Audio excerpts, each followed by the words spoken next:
Here to discuss U.S. foreign policy in 2013 and beyond, please join me in welcoming Susan Glasser. Thank you, Nancy, and thank you to the World Affairs Council. I'm delighted to be returning back here. I wish I was here on the happy occasion of plugging my book, but I hope to return if you'll be so kind next time I have a book to plug. But thank you very much, and thank you to all of you for coming out tonight.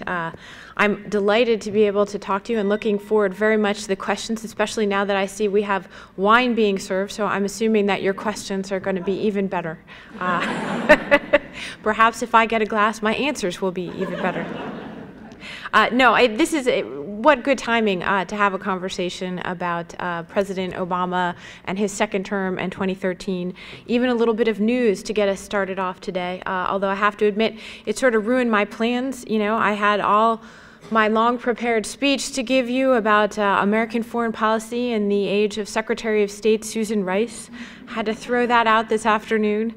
So much for my carefully honed theories about the impending American pivot to Africa and other implications of the Rice secretaryship. But what can you do? Sometimes news intervenes.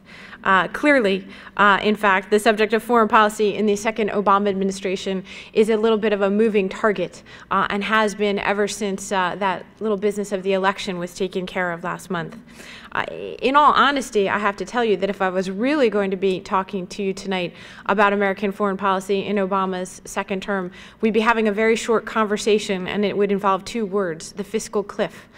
Because in reality, although it might not seem to have anything whatsoever to do with foreign policy, that is American foreign policy right now, not to mention American domestic policy. It's all about the fiscal cliff and nothing else. And until and unless there is a deal to avert the fiscal cliff between President Obama and the Republicans, anything else is quite simply secondary. And if you're looking for an explanation for why it is that Susan Rice decided to drop out of the Secretary of State sweepstakes earlier today, you can also look to the fiscal cliff for an explanation there. The bottom line is that the president just doesn't have the ability to fight a two-front war with the Republicans right now, and he's not going to use up any of his hard-earned political capital to have a fight that he doesn't need to have with the Republicans on the Hill about the Secretary of State nominee. So I think that does go a long way towards explaining a lot of things you're seeing coming out of Washington these days. Now, that being said, yes, there's the fiscal cliff, but I come to you from Washington where, let's face it, what really matters, who gets what job, right? You know, that's really what we care about. There's an old saying, in fact, in Russia, where I spent 4 years with my husband, as Nancy mentioned, goes back to the Soviet times. The cadres decide everything. And of course, this was true not just in Moscow, but in Washington as well. Who gets what job? It's a blood sport. And it's a blood sport, by the way, that really does matter. So what's the Washington betting line now that Rice is out? Well, for starters, I have to tell you, it's looking like we just might be able to entitle Obama's second term The Revenge of the White Guys. I can't say for sure, and anybody who tells you they can is just lying. So I can't tell you for sure who it is who's going to get these national security jobs in the second term. But look at who the names are that we're now talking about for some of these big jobs. John Kerry for Secretary of State. Former Republican Senator Chuck Hagel for Defense Secretary. That was reported today by Bloomberg News. White House aide John Brennan for the CIA. It's ironic, but just a few weeks ago, we were asking on Foreign Policy's website, is America really ready for a white male Secretary of State?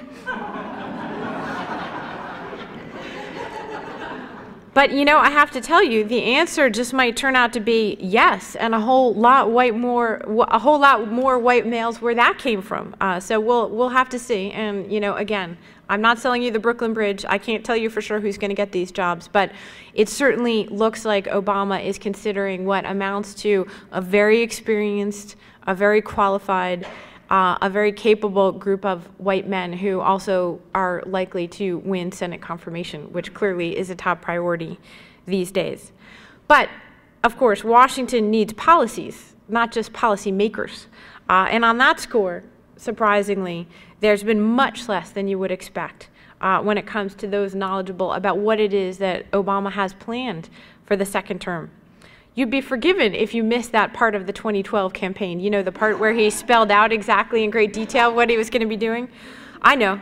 It just wasn't there. Unless, of course, killing Osama bin Laden counts as a second-term program as well as a first-term program. So what do we know about Obama's second-term program when it comes to, you know, the whole rest of the world that doesn't involve the fiscal cliff?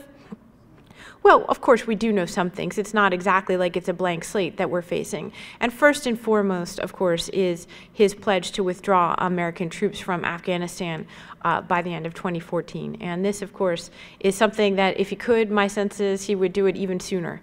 And in reality, this is now supported across a very broad swath of the American political spectrum. And there's a reason that Mitt Romney in that third debate suddenly changed his position and was all of a sudden agreeing with Barack Obama that he too would be looking for the exits in Afghanistan. So that's a pretty big agenda item, and it's one that's going to come with a lot of challenges. It's not something that was talked about a lot in the campaign, but the bottom line is there are nearly 70,000 U.S. troops still in Afghanistan today.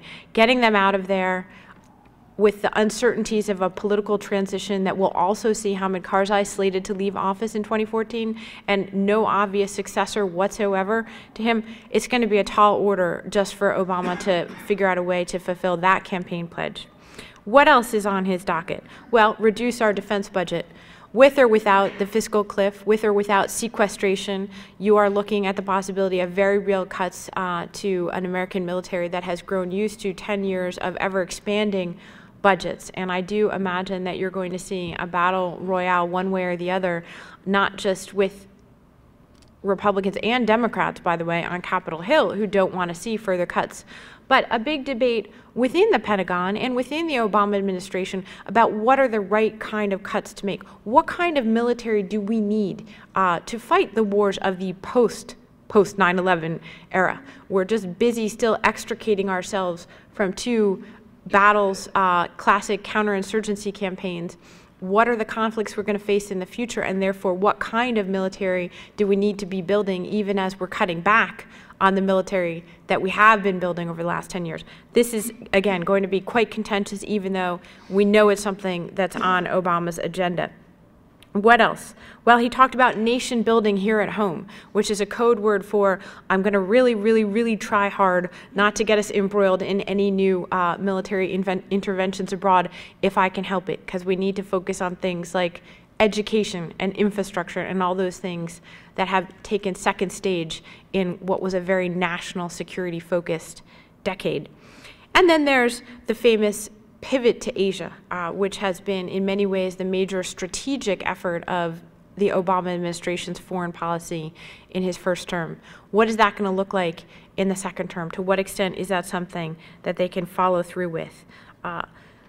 You know, this is an ambitious agenda, even if that's all that there were that Obama was to undertake. That being said, he's not completely a cipher to us when it comes to the rest of the world. This isn't 4 years ago. We know an awful lot more now about Barack Obama's approach to global crises than we knew back then. We know about his decision-making style. We know that he's cautious, but we also know that he's occasionally willing to be bold.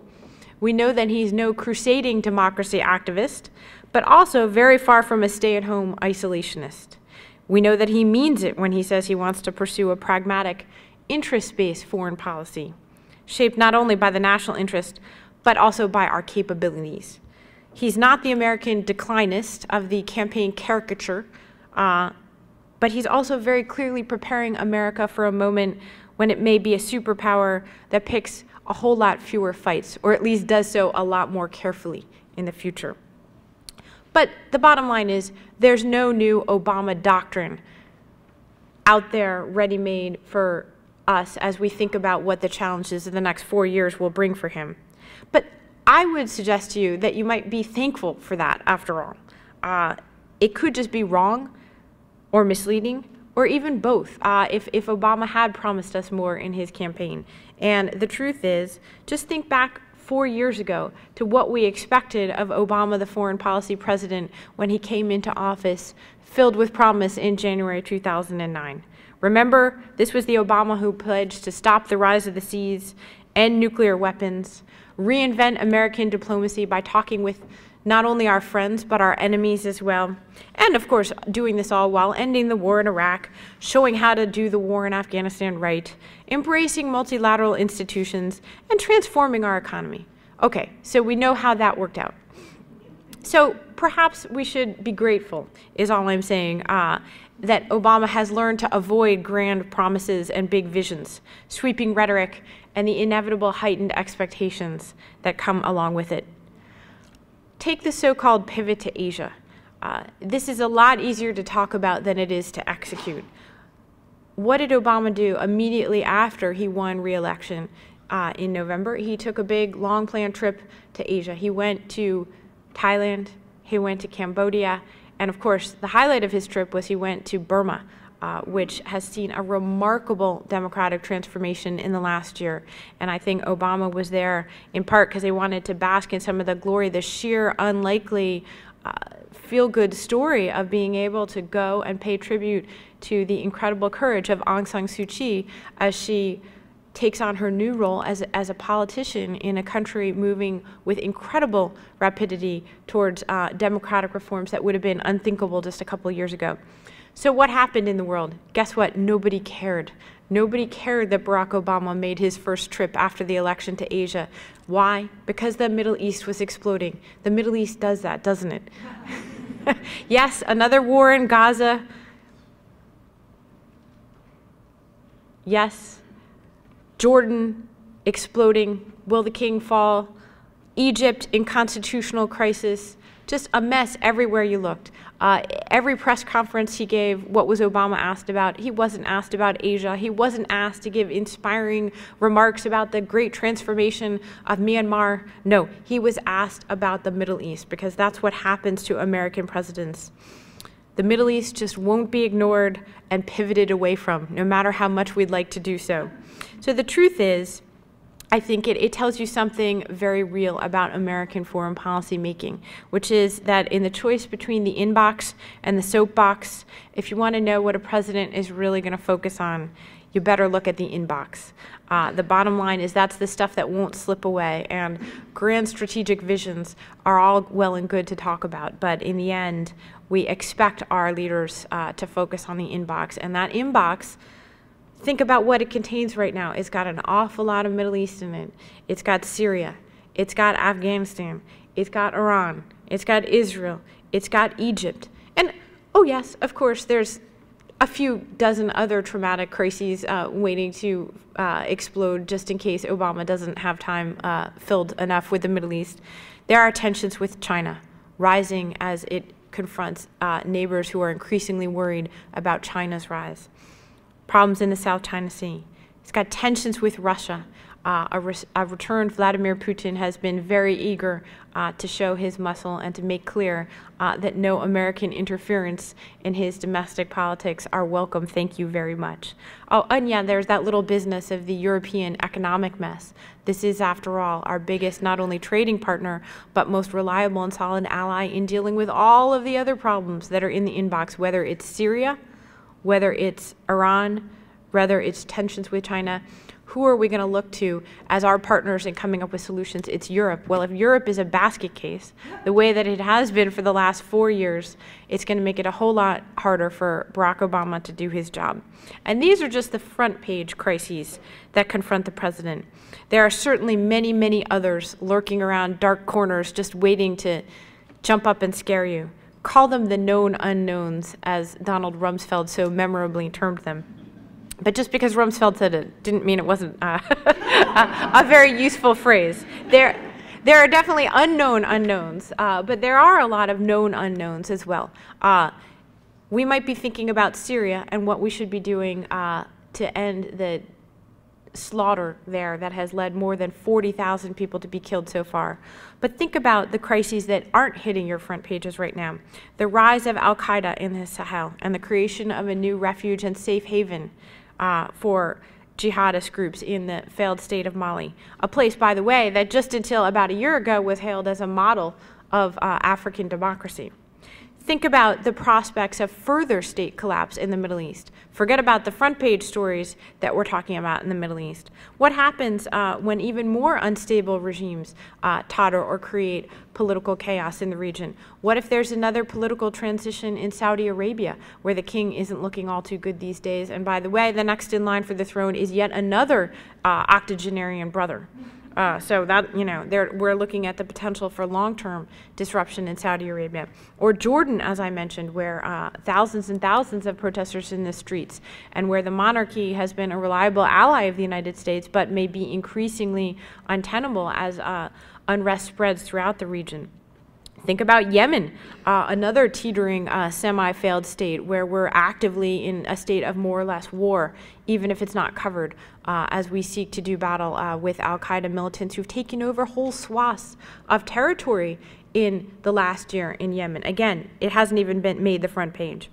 Think about the constitutional battles underway in Tunisia and Libya and Egypt as they seek to forge post-revolutionary new orders. Those could go south at any moment in any of those countries and create a new level of turmoil or even armed conflict, such that would suck in the time and attention of the president in ways he certainly is not counting on. Think about Pakistan. Hasn't been on the front page that much lately, but let's be honest, is a big crisis in Pakistan just around the corner? The answer is yes, because it always is. And by the way, it's an election year there as well, so that's something else to keep in mind.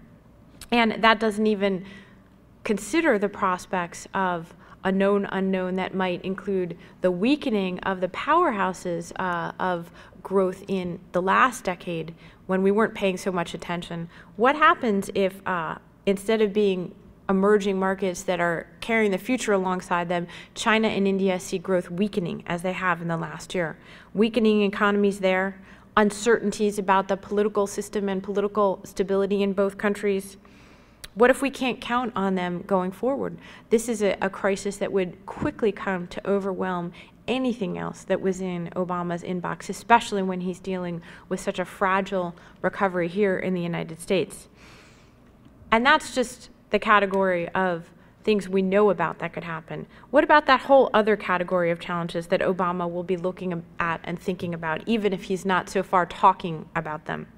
The transforming world that may in the end provide the real foreign policy agenda for his second term. Hillary Clinton, these last few years as Secretary of State, has fond of saying that our leaders are required to focus not just on the headlines, but on the trend lines as well.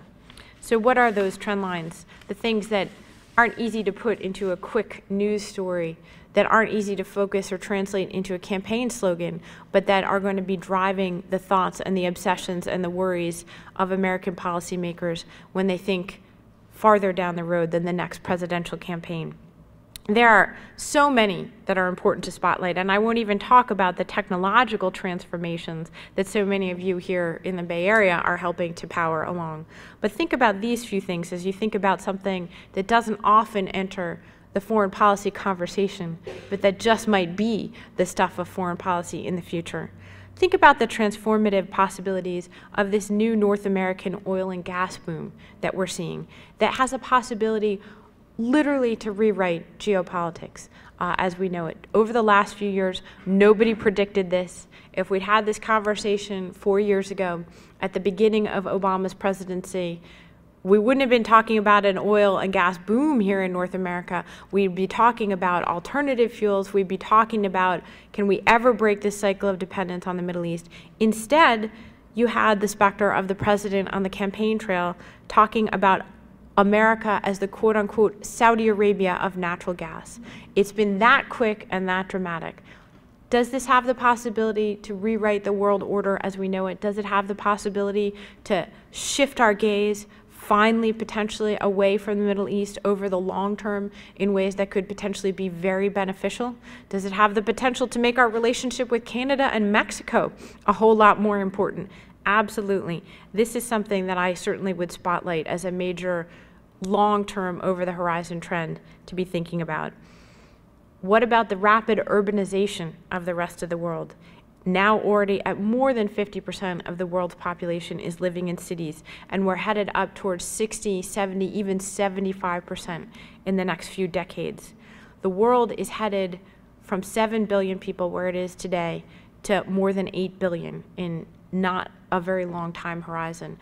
The challenges of thinking about not only resources, but what's the environment that's going to sustain and support those people, and what are the politics that are going to flow from that. Those are decisions, by the way, that are being made right now in the next few years in ways that will have a dramatic impact on what the foreign policy of the United States in 2050 looks like. I just went to a very interesting meeting a few weeks ago in Dubai, and one of the people that I encountered there was a woman who is an expert on global infrastructure, and she had an astonishing statistic to share with the group that I was part of. She said that 70% of the world's built environment in 2050 has yet to be built. So think about that.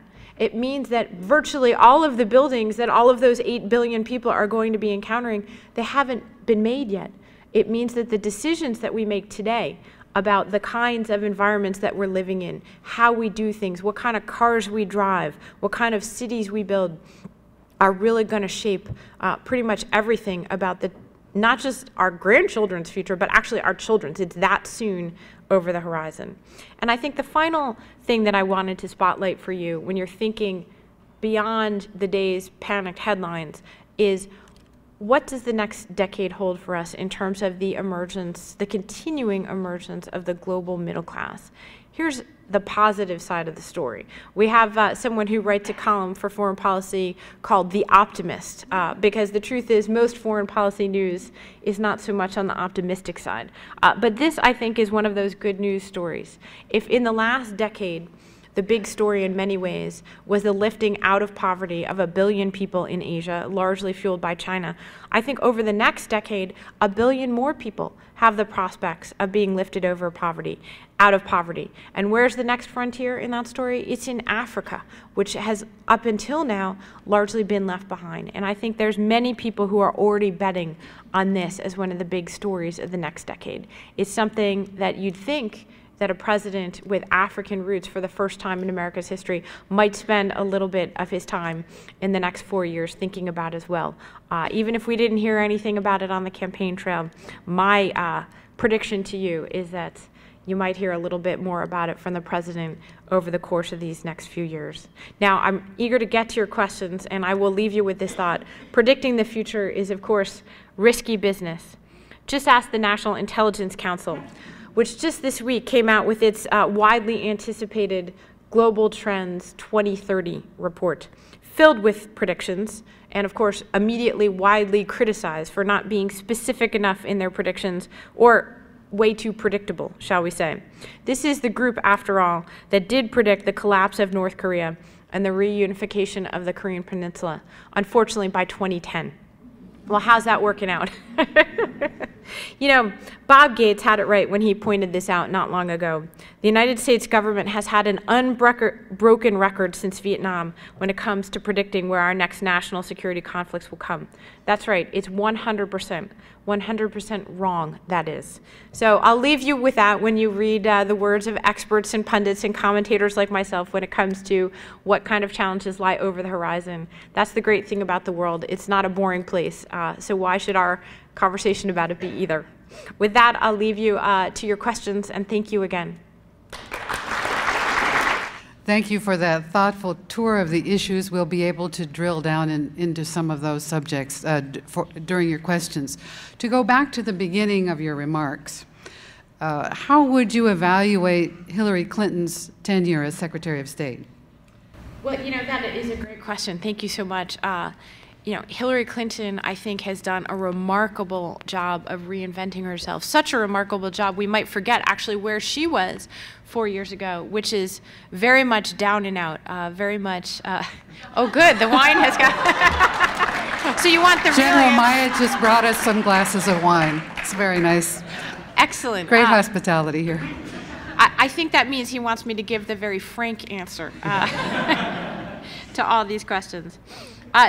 The truth is, Hillary Clinton 4 years ago was by no means the slam dunk assured success that I think is almost taken for granted right now that she has been in this role as Secretary of State. She didn't have a ton of foreign and policy experience. She'd just come out of a campaign in which, let's be honest, she blew it.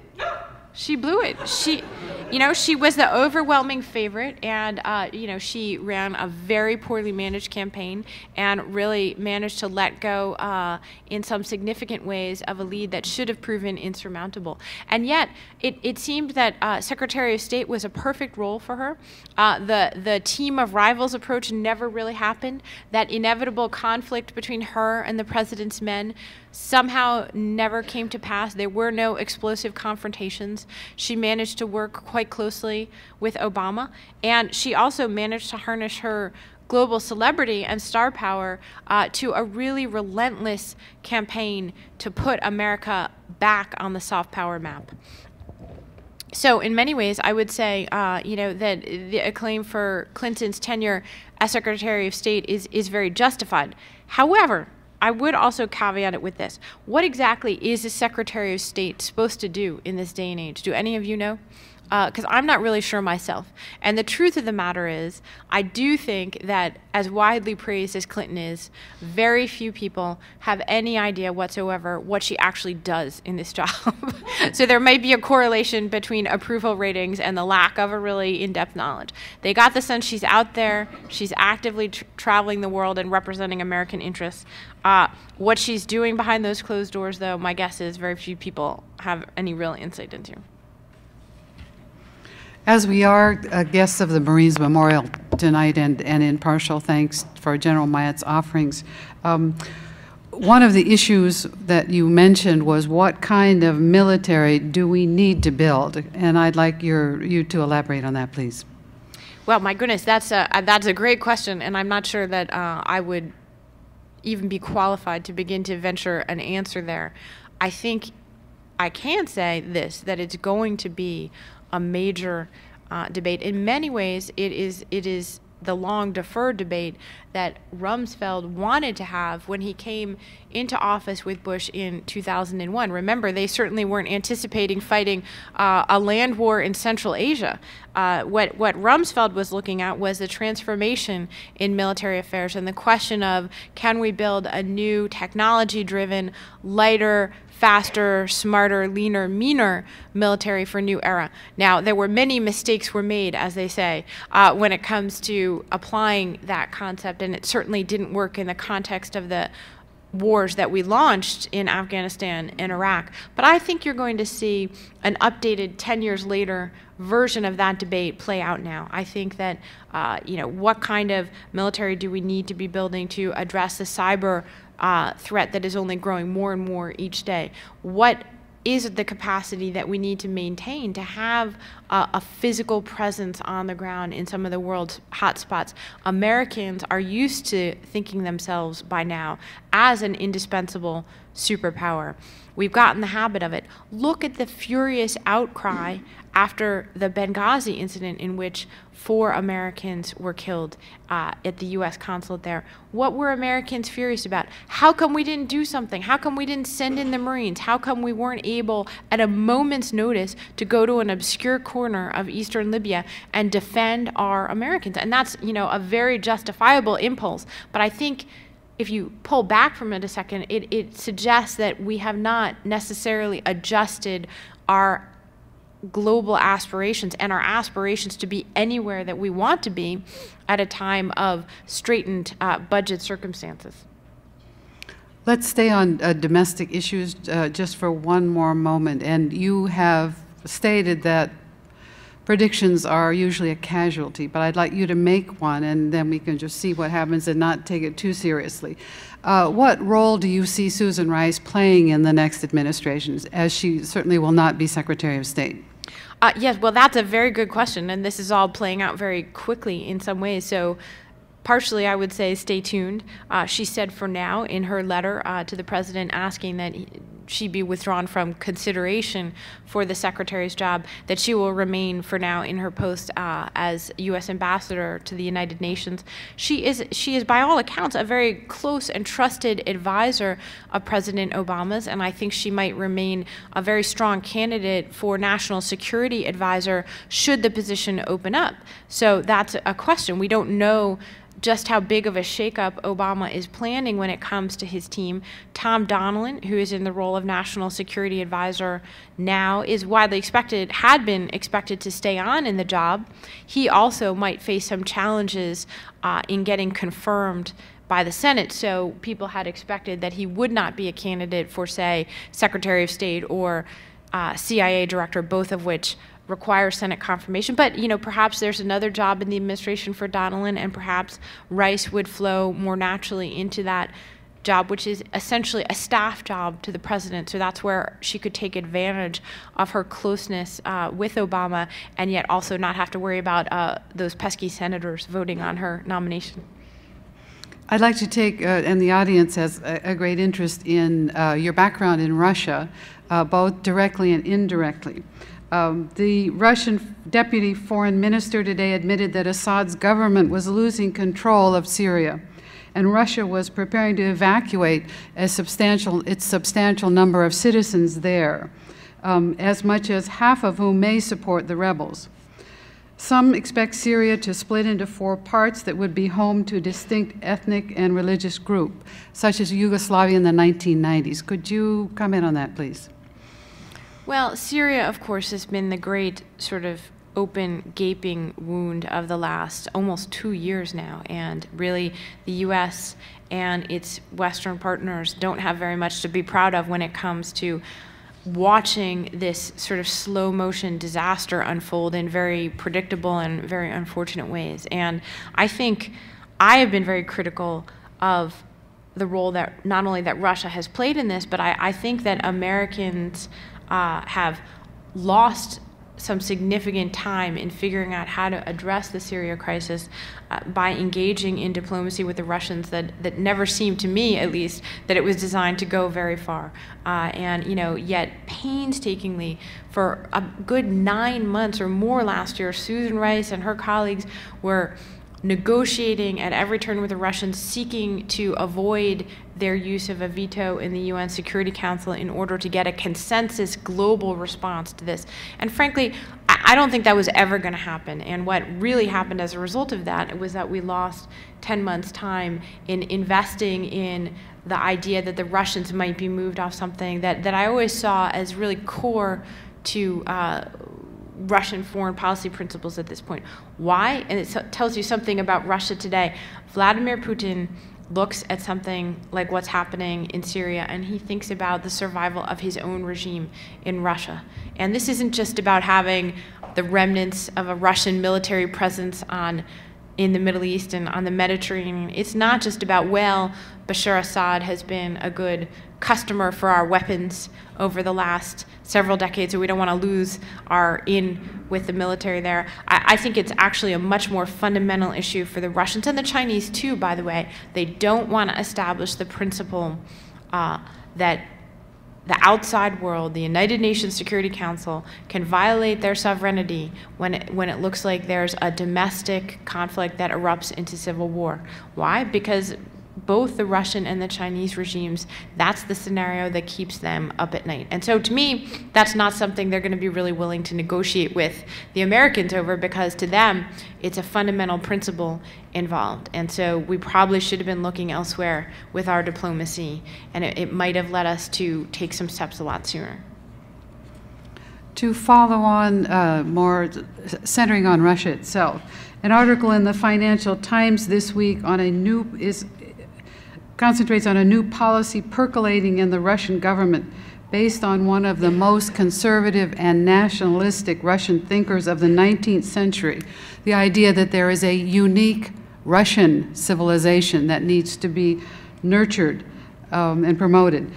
We've seen the eviction of foreign nonprofits. Is this part of a movement? No question that it's part of the playbook for Vladimir Putin, that when challenged, as he has been very dramatically over the last year, nationalism is going to come into play, and it's a very potent force in Russian political life, and it goes back all the way to the 19th century, where there was really a raging debate in Tsarist Russia between those who looked to the West for inspiration, those who thought that they needed to import perhaps not full-scale democracy, which was many, many decades later in coming, but at least the tools, techniques, and philosophy of Enlightenment Europe, versus those Russians who identified themselves as Slavophiles and believed that Russia's path was its own. It was unique, and that it really would pursue its own course of development.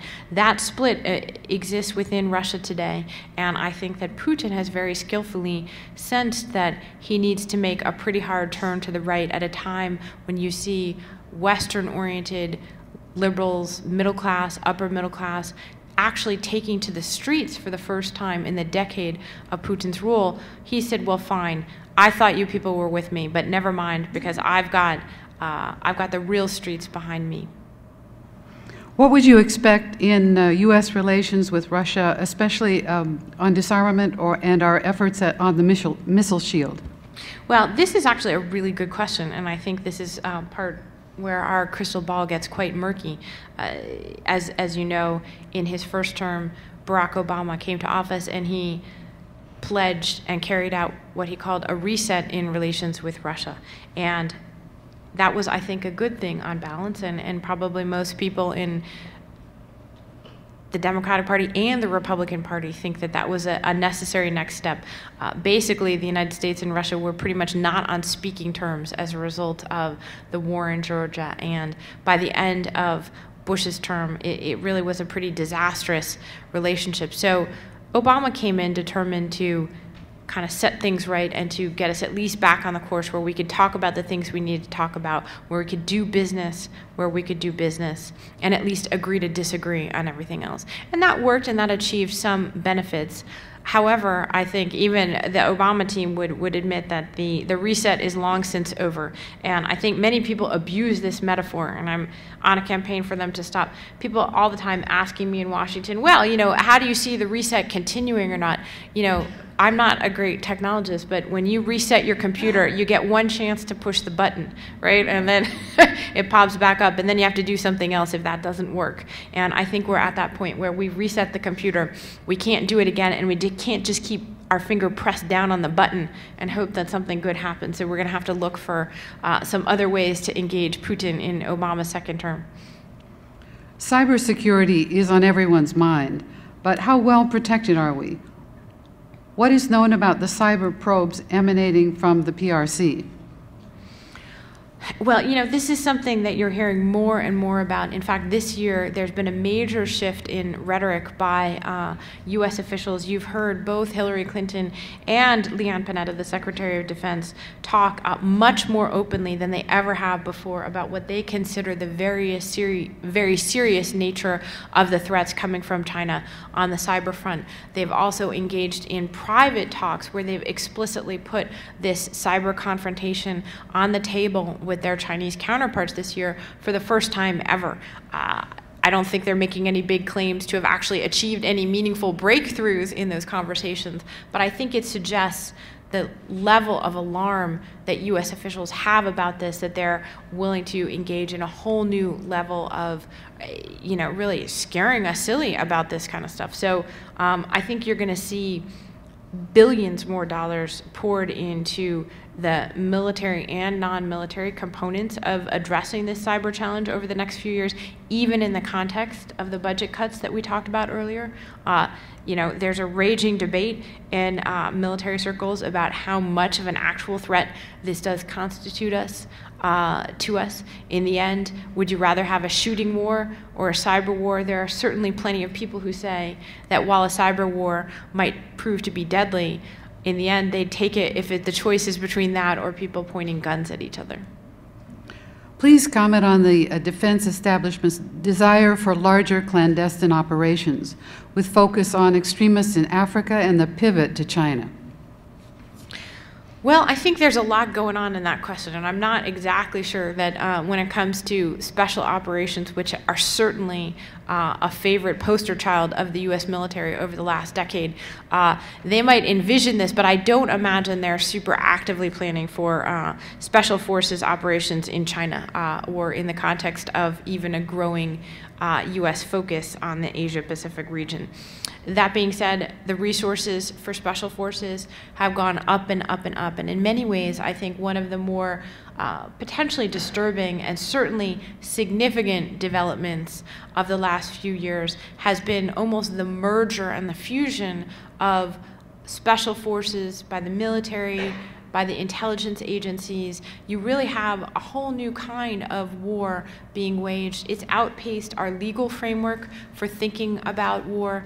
It's outpaced our use of technology in many ways, not just the drone operations, but we're developing whole robot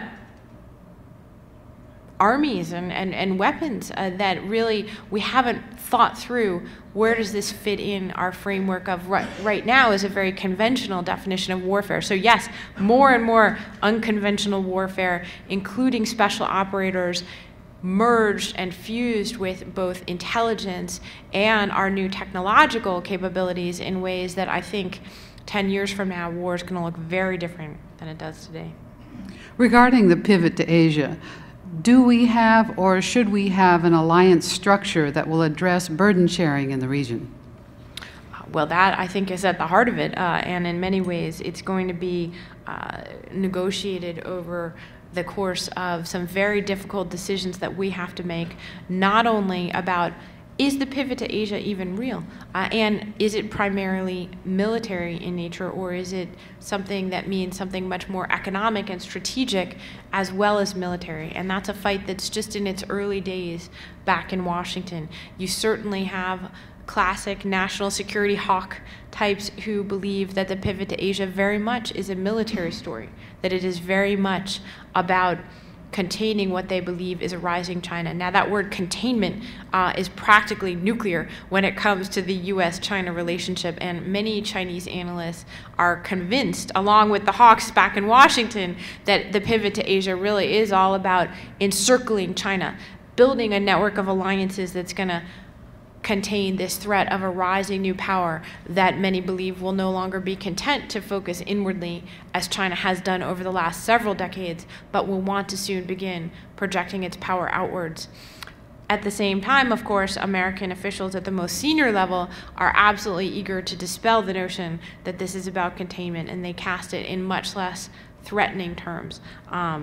The truth is, it may or may not even be real. So far, the pivot to Asia has really been a much more of a rhetorical device than it has been an actual strategic shift where you can point to numbers, dollar signs, and troop movements that really make it something significant and strategic.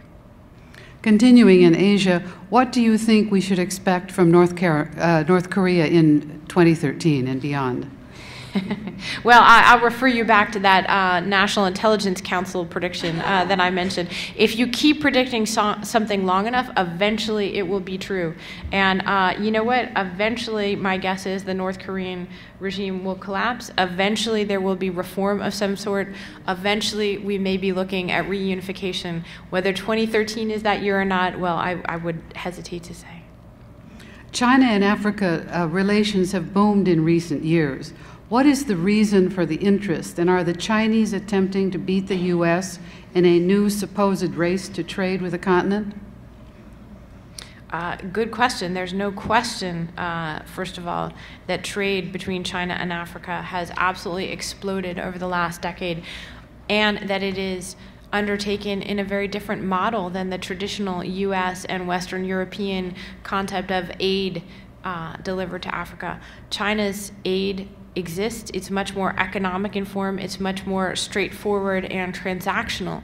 There's a lot less lofty rhetoric about poverty fighting and that sort of thing that you hear from the Chinese. At the same time, they're much more willing to jump in there and to build big stadiums and to build new roads.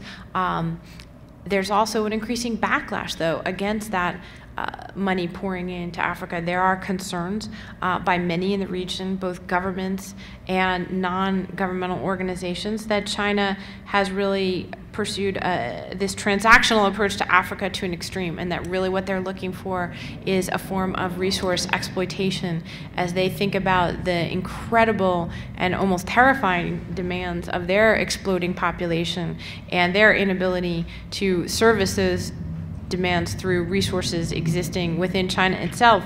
They may be looking at Africa as a kind of new reserve. And I think you could see an increasing competition between the United States and China in Africa when it comes for competition for loyalty and that sort of thing. But so far, the Chinese have not played this as a Soviet-style Cold War type race between the United States. And so hopefully what we'll see is a growing economy in Africa in which there's room for many different models of contributions.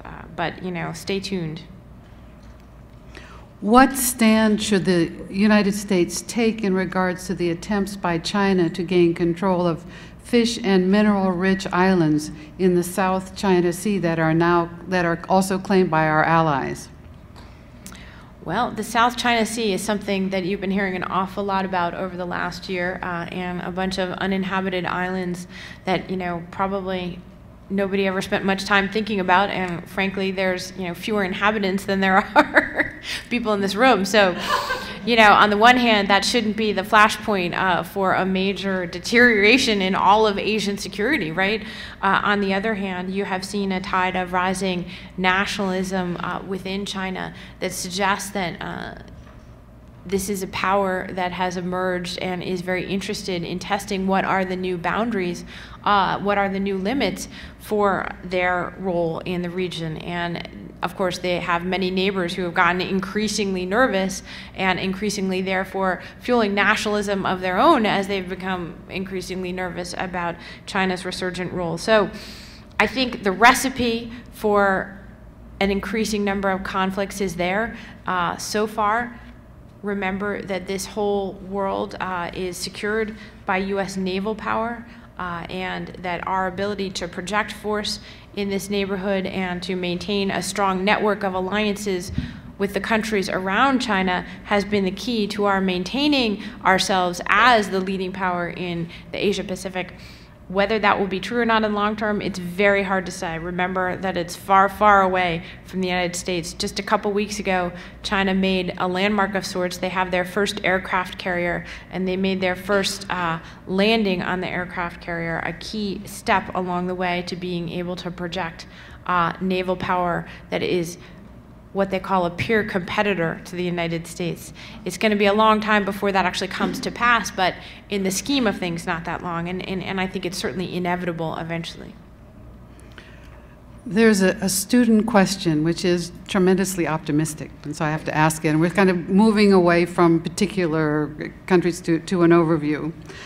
The world in 2013 looks pretty precarious for the U.S. Do you see any positive changes for the U.S.? A strengthening of alliances? All right, optimism is not lost on the young, hopefully. It's interesting. I think in many ways that there are many optimistic developments that we can see right now. I talked about a few of them in this speech. For example, the growth of a global middle class, which is good news not only for the literally billions of people being lifted out of poverty, but certainly it's good news for the global economy. And I think more generally, you do have the prospects of this North American energy boom, which is in many ways one of the most unlikely things we thought we'd ever be talking about just a few years ago. There's the technological revolution, which is transforming not only our lives, but certainly is transforming geopolitics as well. These are all fairly optimistic developments. If there were to be a deal and the fiscal cliff avoided, I think there are better prospects for U.S. economic growth than there were just over the last couple years. So, I think there are a lot of positive developments, and I think it's been interesting to watch the arc of our national angst over the rise of China and what does it tell us? And remember, we've been through these cycles before. In the 1980s, we were obsessed with a rising Japan, and look how that turned out. We've been obsessed with competitors before, and I think in many ways that conversation is us looking in the mirror and talking to ourselves. You could just as easily imagine us reconvening this talk 3 or 4 years from now and talking about what are the dangers of a weakened China rather than a strengthened one. Imagine what that conversation looks like. So I think you would be really mistaking things if you came away from this thinking that the future looks bleak for the United States. But that inbox, as we talked about, is fairly challenging. And I must say, we haven't talked about it at all tonight, not only in the questions or in my own speech. I'm so happy. This has been an entire almost hour, and the word Iran has never been mentioned. So thank you for that. It's very funny because I'm here in California with my 8-year-old son, who's very much a Washington child, and he was looking over my shoulder when I was reading over my remarks, and he said, "Mom, are you going to talk about Ahmadinejad?" And so I haven't done that. But I don't want to leave you with a misimpression. That may well be the overriding national security story that you end up hearing about in 2013. It's one of those things that could explode at any moment. The prospects of a strike may have receded in the very, very short term, but their nuclear ambitions are real. They haven't gone away. With the enhanced sanctions that we've put on the Iranian regime, tightening the screws may just as well produce the kind of furious backlash as it will be to produce the kind of regime collapse that we're still hoping for and that we've been frankly hoping for ever since 1979 without producing any real results. As you mentioned it, the Iranian president cannot run for re-election in 2013. Does that present an opportunity, or is it simply a waiting, lame duck period that we need to await the results of whatever elections there might be in Iran? Well, as we've seen before with Iran and also many other countries in the region, right, elections are moments of decision and inflection points that do often lead to transitional moments. And so there's always the hope or perhaps the fear that an election can produce a break in the logjam that we otherwise have with Iran. At the same time, Ahmadinejad and his power may be wildly overstated by us in many ways. Many people believe that the real power sources inside the Iranian regime today don't lie in the elected office of the presidency, but in the Supreme Council, in the vast web of military and quasi-official and intelligence operations that really run large parts of the Islamic Republic today. So you may not see a real transition even if you see a new leader at the helm in Iran. Let's stay in that general neighborhood for a moment. With the hope of the Arab Spring and then the recent violence and unrest, how do you feel about the prospects for a new U.S. relationship with the region? Well, let's just say that some of our heady optimism of the early days of 2011 has faded, understandably, when colliding with the real reality of having to build almost from scratch new institutions of politics, of governance, and of civil society in some of the worst governed countries in the world over the last few decades. And by the way, it's a region in the world where America doesn't always face up to this, but we have a pretty miserable record of supporting some pretty awful tyrants. And these were folks who might have been reliable guarantors of American interests when it came to the global competition with the Soviet Union, but when it came to their own people, we were not on the side of the good guys. And so washing away that legacy in the Middle East, creating a new and much more solid foundation for a relationship with a democratic publics in these countries is very, very early days. And frankly, we haven't seemed to really know what our policy is when it comes to some of those countries. Audience questions are not only substantive, but they're about the procedure of foreign policy. In other words, particularly about journalism, your profession. In particular, I would like you to give your perspective on your editorial choices in the magazine Foreign Policy since you've become editor, and the development of the daily website. Well, thank you, and I promise I did not actually plant that question. So, but thank you very much. You know, foreign policy, both the subject and the magazine, has been a very fun project. And you know, we started out about 4 years ago in an effort to rethink and to remake this for a new, more digital era. And while we were doing it, we had a little bit of a slogan around the office, sort of a joke. We said, you know, the world is not a boring place, right? So, you know, why should your reading about it be? Well, we kind of came to really like and embrace that slogan, so we turned it from a joke into our actual slogan. And I think it suggests that, you know, there's a lot more stakeholders in the world today, and there's a lot more ways and vantage points to view the world. And also, if you want to shape the conversation about the world around you, well, guess what? First of all, you need to participate in it.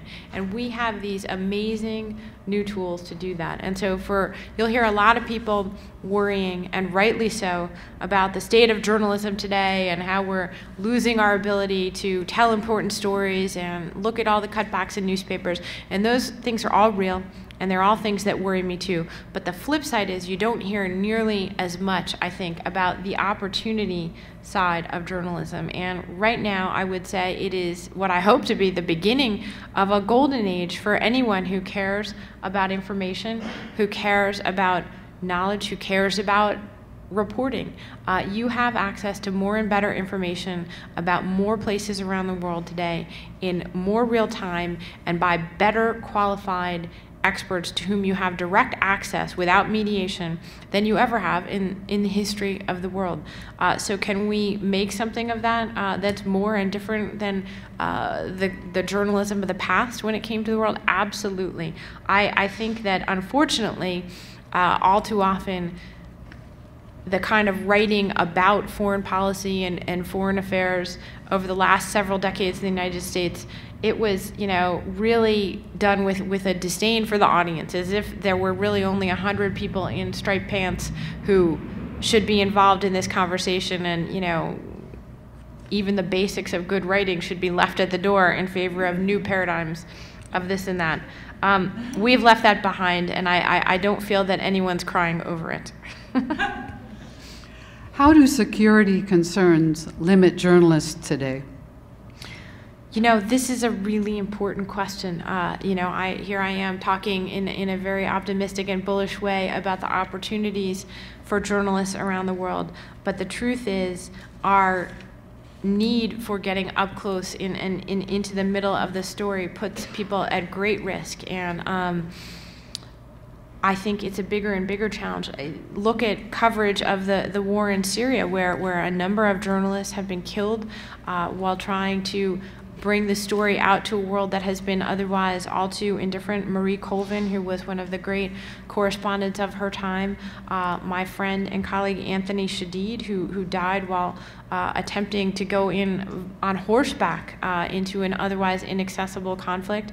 You know, there are people who have been kidnapped and taken and disappeared, presumably into Assad's jails while covering this conflict. There are people who are missing right now, you know, who went to bring this story to the rest of the world. And of course, there are the citizen journalists from inside Syria who have risked their lives. Many of them have been arrested and not been heard from. People who tried to bring us the story via videos that you can see on YouTube of this conflict unfolding. So it's important to keep that in mind when you have the expectation of the Twitter era and that you should be getting all the news instantly the second that it happens, no matter in what far corner of the earth. This is our final question, so we'll circle back to the United States where we started.